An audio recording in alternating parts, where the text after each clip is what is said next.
But why is it assumed that you're not allowed to make your own decision and the federal government has to come in and regulate it?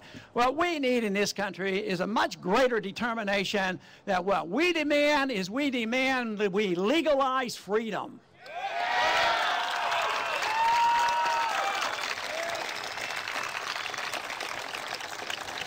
You know, some groups will agree with us and say, yeah, this is good. We should legalize this, legalize all this activity, gambling, the whole works, so we can tax it.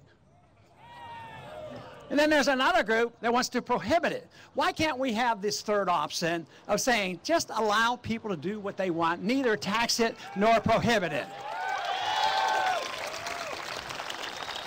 You know, it's something like the choices in foreign policy. I said they have only two choices. I'd like a third choice. The one choice is we're the tough guys, and we can go and we say, all right, we want you to do this. And if the leader of that country said, sure, we'll do it. So what do we do? The people get taxed, and they send them money to prop up these dictators around the world. But then if he says, oh, no, we don't want to do that, and they start to rebel, and look how they turned on Saddam Hussein. He used to be our best buddy, and then all of a sudden, look what happened. But if they don't do it, we bomb them. So they have the alternatives. They either get money from us or they get bombs from us. I would say, why don't we just leave them alone and offer friendship and trade with them and at least try to deal with them.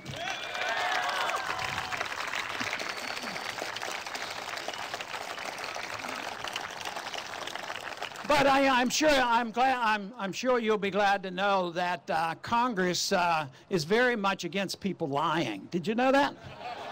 They don't want you to tell lies. The greatest crime in Washington is lying to the government. And I get to thinking, well, no, I was taught as a young person not to lie, and I think lying's very bad. And you know, in a free market, you're not a lie either. That's fraud, and you should be punished for that.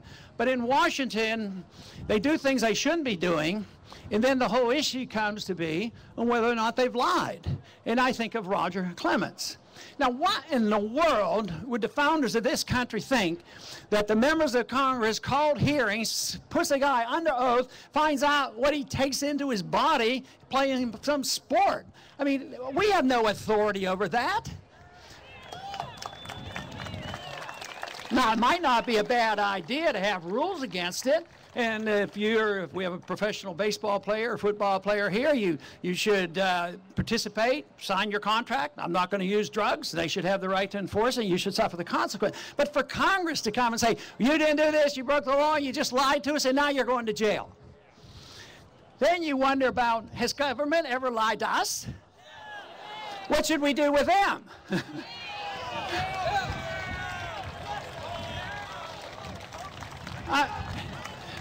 But then if somebody wants to tell the truth in government, it's like, what was his name? Bradley Manning, the private. He says, you've been told lies about Afghanistan, and here I want to reveal this, and I'm going to release this information. Technically, he's breaking those rules, but maybe he's following a moral code, and maybe he's following the Constitution. Who knows?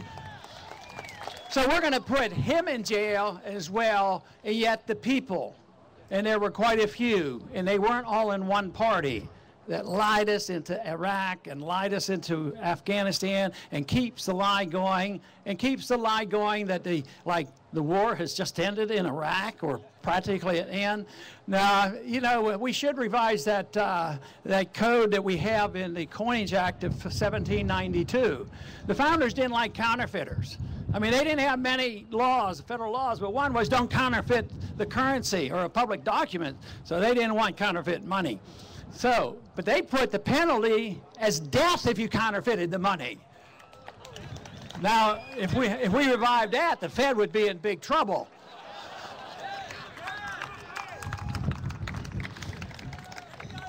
So we have, of course, a lot cut out for us. And I want to paraphrase Victor Hugo about a time for, an idea whose time has come. But I would like to say no government war can stop an ideological revolution whose time has come.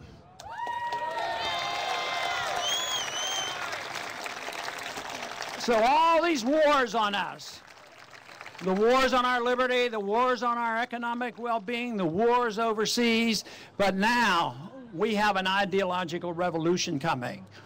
And we have reason to be hopeful. Our country is a lot better off than some of the other countries that have gone through this. Certainly our history is a lot better than the Soviet system and the Russian history.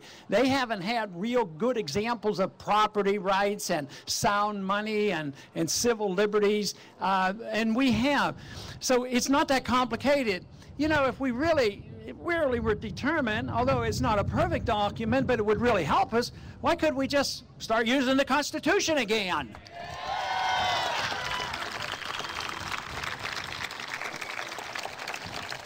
And that could be very helpful. So there's a lot that we can do, and I'm really more optimistic now than I had been. I'm very optimistic when I get to the college campuses. We will continue to do a lot on the campuses. Young Americans for Liberty is very energized, and I work with them closely. And to me, that's where the future is, and so I'm very encouraged by that. But talking about war, I have, anybody attend the rally in Minneapolis in '08? Well, up there, I had somebody sing a song that I particularly liked, an anti-war song. It was written by Buffy St. Clair, and that song that she wrote and sang, and she wrote it in 1964, it was called The Universal Soldier. And I want to read a couple verses from that because I think it really has a strong message, and it makes one think. She talks about the universal soldier. She says he never saw the writing on the wall. But without him, how would Hitler have condemned him at Dachau? Without him, Caesar would have stood alone. He's the one who gives his body as a weapon of the war. And without him, all this killing can't go on. He's the universal soldier, and he really is the blame. His orders come from far away, no more. They come from him and you and me. And brothers, can't you see, this is not the way to put an end to war.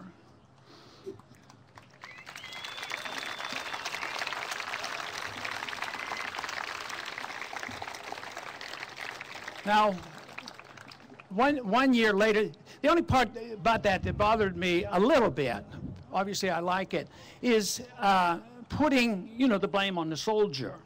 Because I was in the military, I was drafted, I was through medical school, but I was drafted during the Cuban crisis, and I was not, I did not have the same firm convictions, nor could I defend my convictions at that time, and I was still in a learning mode. So to put all the pressure on the soldier is pretty tough, although some are sophisticated and understand it.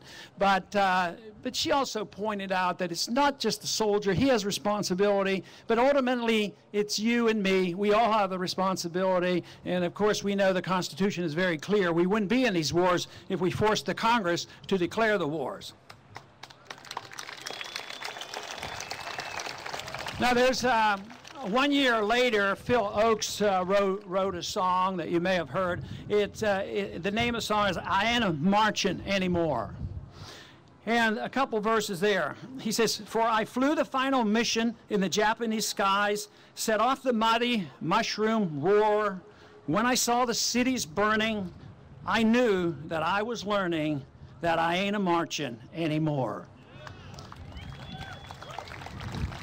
Now the labor leader is screaming when they close the missile plants. United Fruit screams at the Cuban shore. Call it peace or call it treason. Call it love or call it reason. But I ain't marching anymore.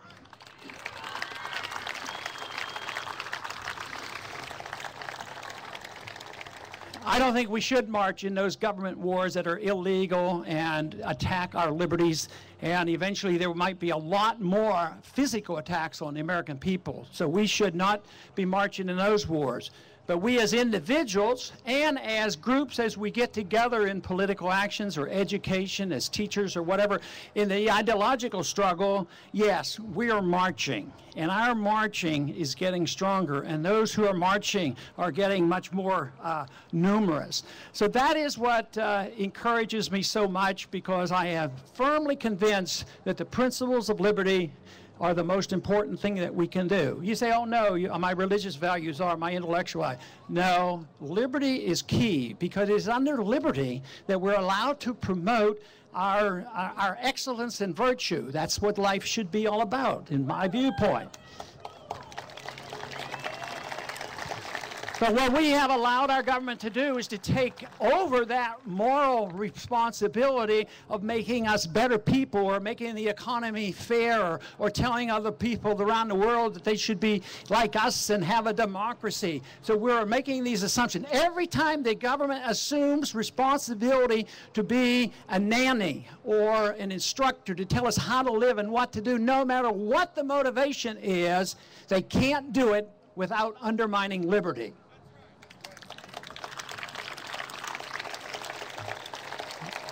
So that is the purpose. Now, the wonderful thing about true liberty, and when you understand it, and hopefully this will keep growing, is that liberty brings people together. I think you've already witnesses on the stand and here in the crowd that people should be able to come together of different values. And I have very strong personal values and family values, but they're mine. I want the responsibility and I want to take care of it. But if we have a society that is more tolerant, this is why I've been so annoyed that they can blanket accuse, you know, a whole religious group. I mean, they've done that before. I think it happened to have led to, you know, the Second World War by taking a group and blaming a group. So I really don't like that. But liberty does the opposite. It brings people together because it's not challenging. We don't challenge each other as long as you don't initiate force against them. That is the key to it. Anything, you're permitted in a free society to do anything that is constructive and not harmful. If it's harmful to you, one thing that we do in this country is we say that we have to, the government says, we have to protect you from yourself. That is very, very dangerous. What we want to do is protect the people from the government.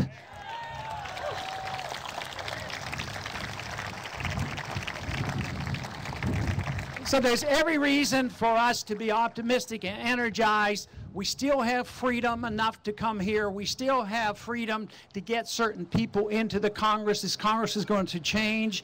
And this to me, as long as that's available, I feel compelled to be involved. Even though I keep thinking and wondering, when does that time come where this isn't working? There was a period of time when the Gestapo came for some, that it was the most important thing that you were a good liar. And we're not there, but it's conceivable if we have a breakdown of society, which can happen when the economy breaks down or the currency breaks down, then we'll have to make tougher decisions. But in the meantime, we have to continue with this momentum and energize new generation that's interested in this, and this understanding of what made America great, this freedom, is to me so important. I want to close by making one point that I believe 100 years ago, what happened was they took freedom and chopped it into pieces. One group says, oh, we defend personal liberties and we know what First Amendment means. And somebody else said, yeah, and we know what the free market means. They're one and the same. Freedom of the individual means you have a right to your life, your property, and the fruits of your labor. Thank you for coming.